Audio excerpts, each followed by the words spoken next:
souhaiter moi d'abord voilà, de rendre hommage à l'ensemble des équipes qui sont là,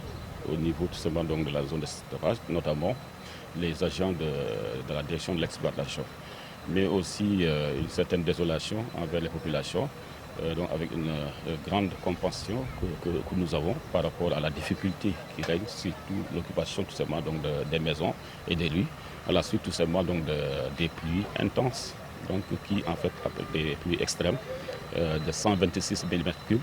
qui a provoqué évidemment un débordement, donc débordement de ce bassin-là. Alors c'était prévisible parce qu'en réalité, la capacité évidemment de stockage du bassin est très limitée, donc pour des pluies moyennes. Et maintenant, si ces genres de pluies exceptionnelles arrivent, donc le plus souvent, on attend évidemment ces genres de débordement. Donc actuellement, Dieu merci, nous avons maîtrisé la situation. Le niveau du bassin est très bas, ce qui permet tout simplement de voir comment faire les réparations tout autour du mur. Mais voir aussi les eaux qui en fait, sont rentrées au niveau tout simplement donc, des maisons et un dispositif vraiment très important des sapeurs-pompiers, de la brigade des sapeurs-pompiers, mais aussi évidemment comme des PGI et nos motopompes aussi qui ont permis évidemment d'évacuer au fur et à mesure donc, les eaux des maisons et au niveau des rues. Et ça continue, mais actuellement, le rythme de pompage est très important et on sait que d'ici demain, normalement, évidemment, toutes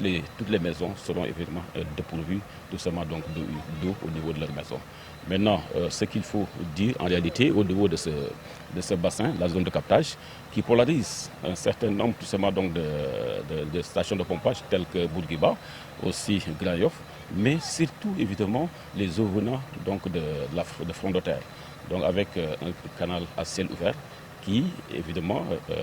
envahit évidemment ce bassin suivant des écoulements gravitaires. Alors la problématique, c'est tout, non seulement l'intensité d'eau qui arrive ici, mais surtout il emporte toutes sortes de déchets, venant des déchets des maisons, venant des déchets des marchés, qui envahissent évidemment donc, ce bassin-là. Et vous voyez, si évidemment les chargés donc, de nettoiement étaient venus ici, terminés, une fois qu'il y ait une nouvelle pluie, ça sera la même situation. Donc cela veut dire qu'en réalité, la problématique, surtout au niveau du bassin, c'est vraiment la gestion des déchets, donc, qui vient de partout. Non seulement par gravitaire au niveau de cette canalisation que j'ai dit tout à l'heure, venant de front de terre,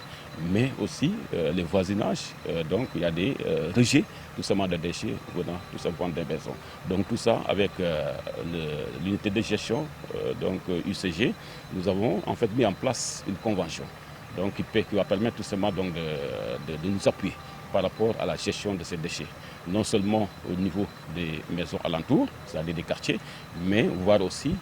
comment des actions spontanées donc, pour permettre tout simplement à l'UCG de nous accompagner dans le cadre tout simplement de la gestion de ces déchets au niveau de ce bassin-là.